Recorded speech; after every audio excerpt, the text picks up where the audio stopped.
Šiandien atlikinėjom automobilio patikrą ir nustatėm, kad automobilis turi labai rimtą defektą, nepraeinant CO2 testo.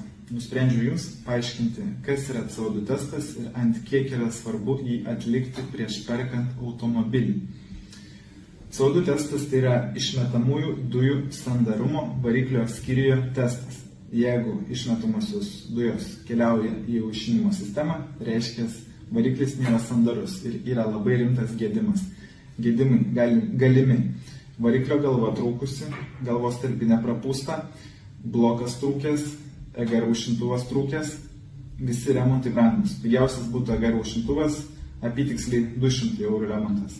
Galva 1000, tarpinė 1000 maždaug, blokas jau N 1000, priklausomai nuo modelių. Būtent šiandien tikrinom Peugeot 5008, 20 metų, kad tik parvarytas, visiškai nesimato jokio defekto plika akim. Bet faktas, kad tas antifrizas po biškį dinginės. Galbūt 1000 km pusę litro, galbūt litras. Gal už 5000 km kas 100 metrų reikės pilti po litrą, nes tas įtrūkimas gali tik didėti.